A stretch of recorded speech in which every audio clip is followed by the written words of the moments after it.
On today's program, I'm talking about 7 major end time signs that prove that we're not just living in the end times, we're living at the end of the end times. I'm also talking about the Biden administration's war on gender and 2 things that they're doing right now for the very first time in American history that are unbelievable. I'm also answering your questions. I'm Jimmy Evans. Welcome to the Tipping Point Show.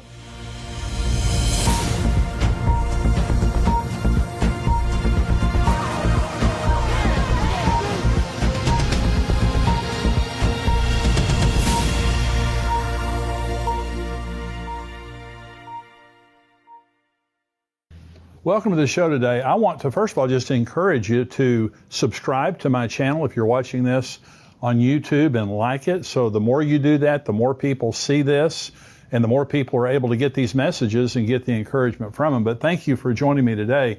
I want to bring this message, first of all, on 7 major end times signs. Now, these are all specific to Israel, but these are all from the Word of God, and they all prove now that we're living in the end times. If you have friends, if you have family members or someone around you and they're scoffers and they scoff at the end times, these things that I'm about to tell you, these are absolutely undeniable signs that the Bible foretold thousands of years ago would happen in the last generation, and they've all happened in the last 73 years. So this is Genesis chapter 1. This is where I want to begin. God said, "Let there be lights in the firmament of the heavens to divide the day from the night, and let them be for signs and seasons and for days and years, and let them be for lights in the firmament of the heavens to give light on the earth."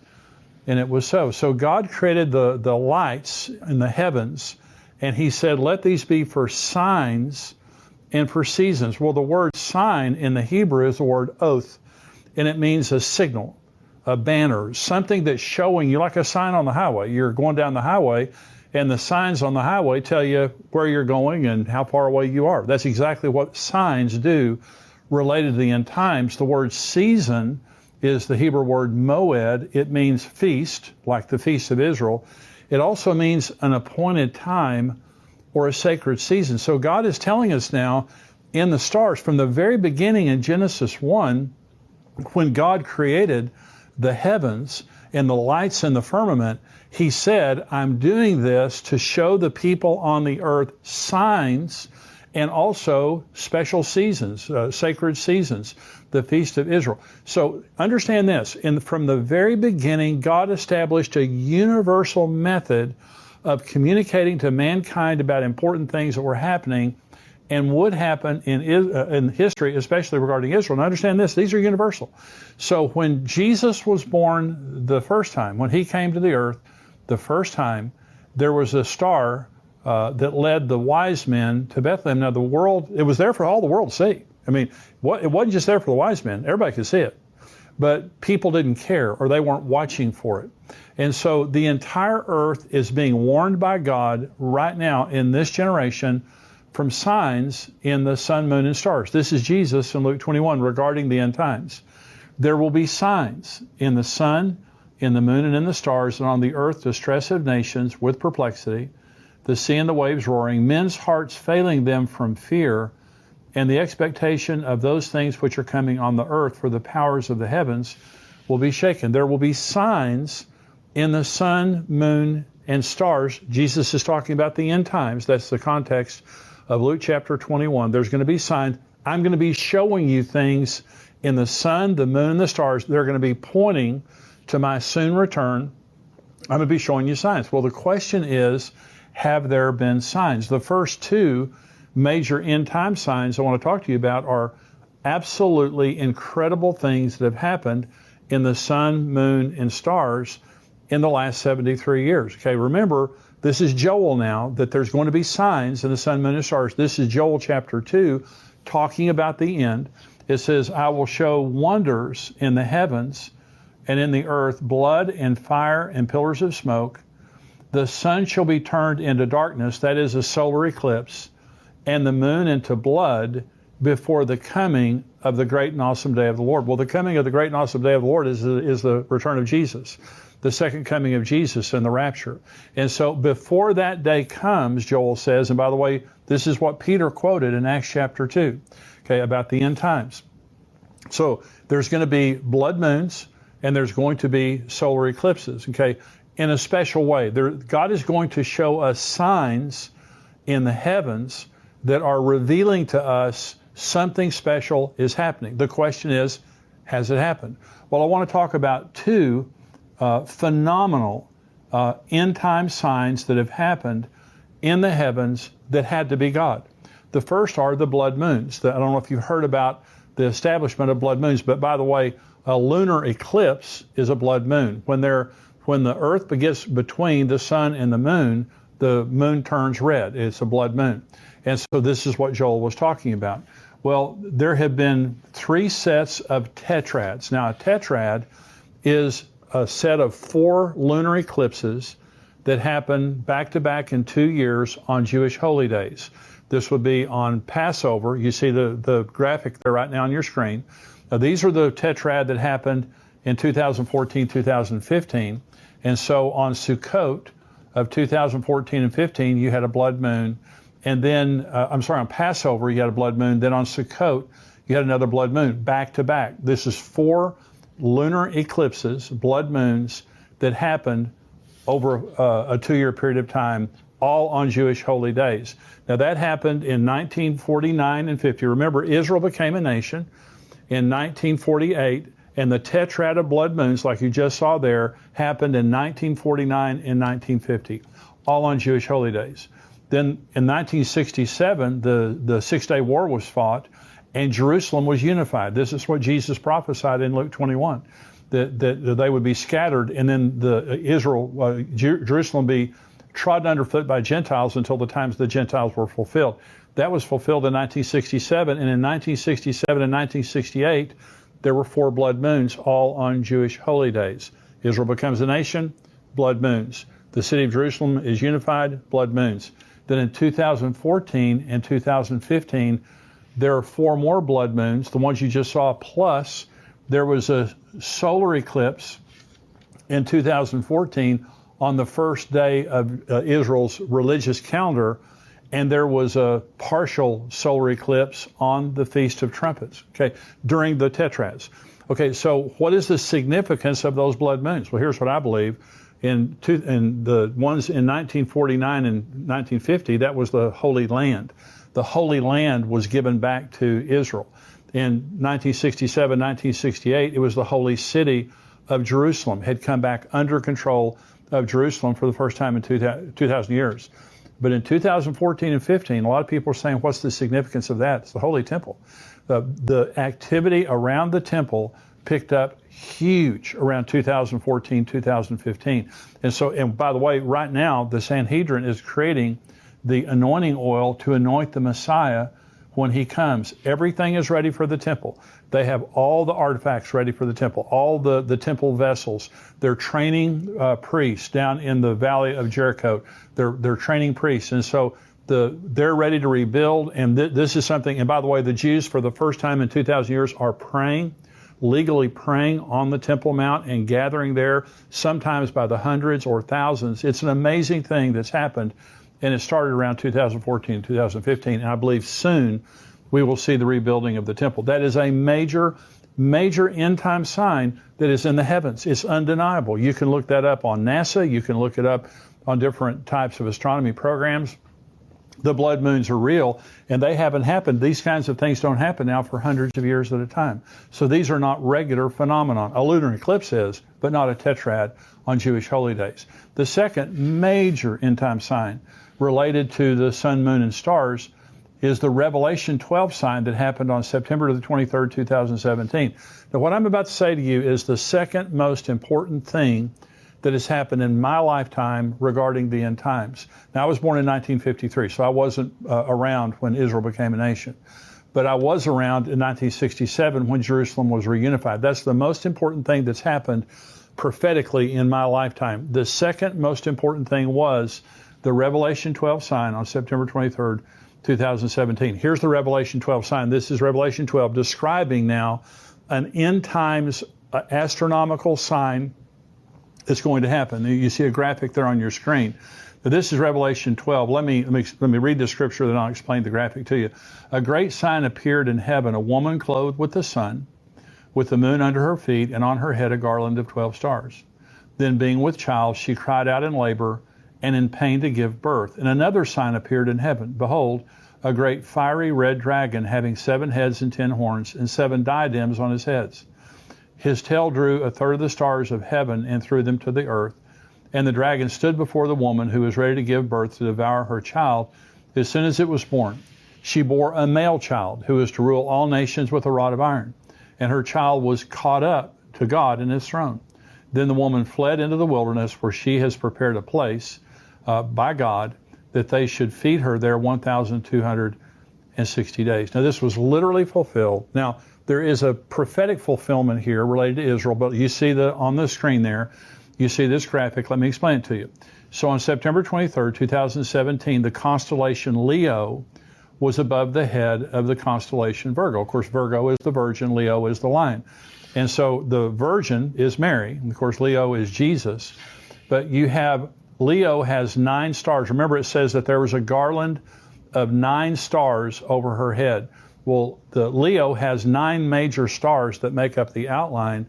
But on September the 23rd of 2017, Mercury, Mars, and Venus joined those 9 stars to make 12 stars that were over the head of the Virgo, constellation Virgo.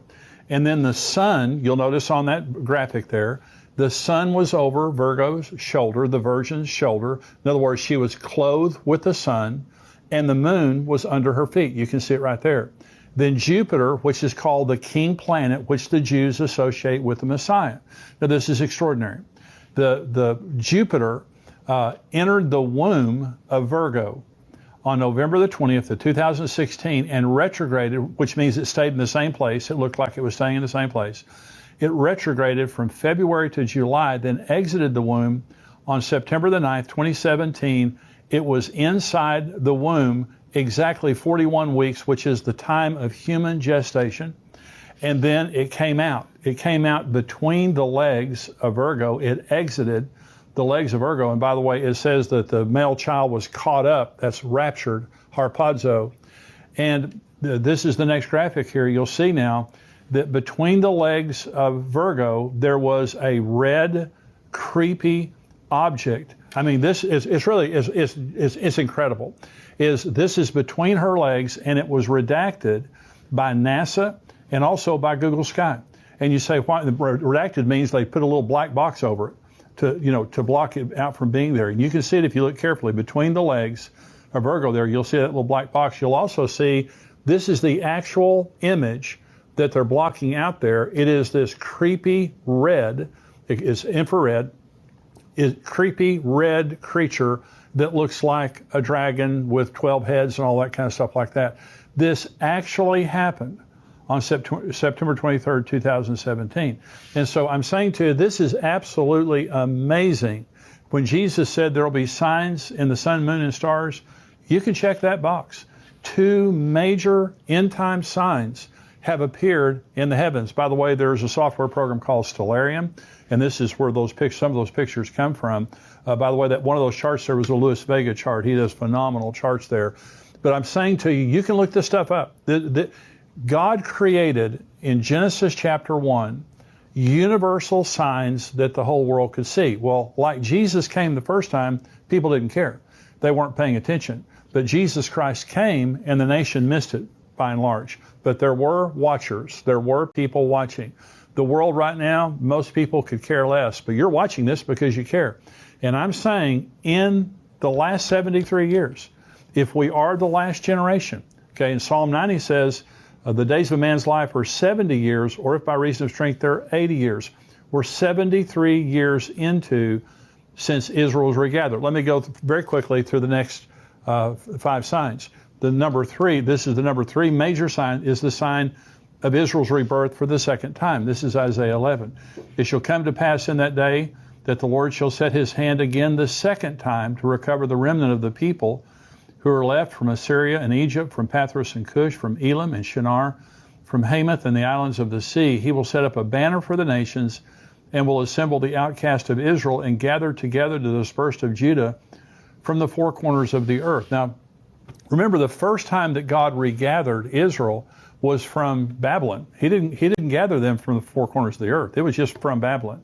This says God will, for the second time, set his hand again to regather Israel from the four corners of the earth. That happened on May the 14th of 1948. That is what started. That was the major sign that started the end times prophetic clock. You can't have the end times without Israel existing as a nation. Here's number 4. It's the sign of Jerusalem under Jewish rule. This is Luke 21. This is Jesus. When you see Jerusalem surrounded by armies, then know that its desolation is near. Then let those who are in Judea flee to the mountains. Then let those who are in the midst of her depart. And let not those who are in the country enter her. For these are the days of vengeance, that all things which are written may be fulfilled. But woe to those who are pregnant, and to those who are nursing babies in those days, for there will be great distress in the land, and wrath upon this people, and they will fall by the edge of the sword, and be led away captive into all nations, and Jerusalem will be trampled by Gentiles until the times the Gentiles are fulfilled.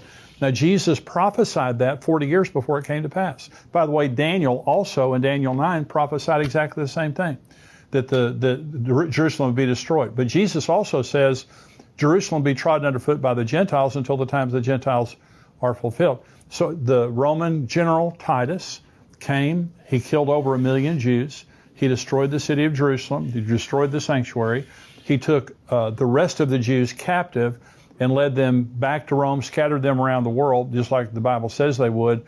But then in 1967, Jerusalem was reunited under Jewish control, and that was a major, major end-time sign. Now, these things, like I said, these are from the Bible. This has been in circulation for thousands of years. These are not new things, and they're not esoteric. They're not secret or hard to divine. These are clear scriptures that say things that are going to happen in the end times. This is the next sign, the sign of the division of the land of Israel, Joel 3. For behold, in those days and at that time, when I bring back the captives of Judah and Jerusalem, like we just said, I will also gather all nations and bring them down to the valley of Jehoshaphat. And I will enter into judgment with them there on account of my people, my heritage Israel, whom they have scattered among the nations. They have also divided up my land. I've been talking to you about the Biden administration. They're trying now to take East Jerusalem. They're trying to open a consulate in East Jerusalem for the Palestinians, which gives the Palestinians ownership of East Jerusalem. It recognizes the Palestinians as having the ownership of East Jerusalem. Israel's saying, why don't they put it over in Ramallah? Why don't they put it on the West Bank? The Biden administration says, no, we want to put it in East Jerusalem. We want to recognize the Palestinians' right to East Jerusalem. They want to take away the Golan Heights. They want to move them out of the West Bank and out of East Jerusalem where they have settlements. The land, they took away Gaza. They took away the Sinai. The land of Israel is being divided by the United States, by the United Nations. This is happening in your lifetime, and God says that he is angry, that he is going to bring all the nations down and to enter into judgment with them there at the same time. In those days and at that time, when I bring back the captives of Judah and Jerusalem, I'm going to enter into judgment with all the nations because of the way they've treated my people. They've scattered them around the nations, and they've divided up my land. And by the way, it is God's land. No man can claim that land. It is God's land. This is sign number 6. The sign of Jerusalem being the most controversial piece of property on the earth that would cause Armageddon. Jerusalem right now, in the news right now, is in the news more than any other place. It is the most difficult foreign policy issue of the entire earth. No one can solve that problem. This is Zechariah chapter 12. Behold, I will make Jerusalem a cup of drunkenness to all the surrounding people when they lay siege against Judah and Jerusalem. And it shall happen in that day that I will make Jerusalem a very heavy stone for all peoples. All who would heave it away will surely be cut in pieces, though all the nations of the earth are gathered against it. The last scene of human history is the entire earth coming against Jerusalem. And during the Obama administration, the United Nations was trying to impose a two-state solution on Israel. Impose means they're going to militarily impose. They're going to force Israel to give up East Jerusalem. And this is what's going to happen. They're not going to give up East Jerusalem. The Jews have consistently said that Jerusalem is the eternal, indivisible capital of Israel. The world will hate them for that. They will continue to pressure him for that. This is happening in our news right now. You don't have to look around to make this thing happen. This is happening right now. But it's going to get worse until the point that there's an ultimatum given by the United Nations, the armies of the world, but they will ultimately come against Israel. Jerusalem is the most difficult issue today and the most contested piece of real estate on the earth. And here's sign number 7, the sign of worldwide anti-Semitism. Zechariah 14. Behold, the day of the Lord is coming, and your spoil will be divided in your midst, for I will gather all the nations to battle against Jerusalem. The city shall be taken, the houses rifled, the women ravished, half the city shall go into captivity, but the remnant of the people shall not be cut off from the city. Then the Lord will go forth and fight against those nations as he fights in the day of battle. Jerusalem, Israel right now, the Jewish people, they're persecuted all over the world. This is the most persecuted group of people in the history of the world. I mean, generationally, for millennia. Right now in France, tremendous anti-Semitism in France, Germany, the EU in general, also in the United States, college campuses, many cities around America, there is increasing anti-Semitism. This is a major sign of the end times. So I've just told you about 7 major signs that have already happened. These aren't things that are going to happen. These things are already happened. And I said at the beginning of this teaching, I'm not just saying that we're living in the end times. I'm saying we're living at the end of the end times. And if there's ever been a time that we need to be looking up and watching for Jesus to come, in the midst of all the lousy stuff that's happening in the world, Jesus is coming. And that's what I keep telling you is the whole purpose of this program is to educate and encourage. I want to educate you about end time theology, end time scriptures, and I want to encourage you that everything that is happening is telling us that Jesus is coming. Now, we're going to go to the subscriber only portion right now. I'm going to talk about the Biden administration, the war on gender, 2 things that they are doing right now, the Biden administration, that have never been done before, that every person needs to understand. I'm also answering questions. Hey, if you're not a subscriber, $7 a month, $77 a year, endtimes.com. Go there, become a subscriber so you can get everything we get. And we have articles through the week. We have all kinds of other stuff. I'm interviewing Mark Biltz, Pastor Mark Biltz, and also I'm interviewing Pastor Billy Crone next week. We have interviews that are coming up, all kinds of good stuff, not just the Tipping Point Show.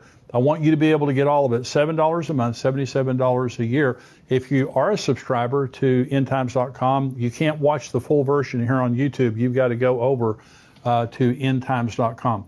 And so thank you for joining us. Subscribers, stay tuned.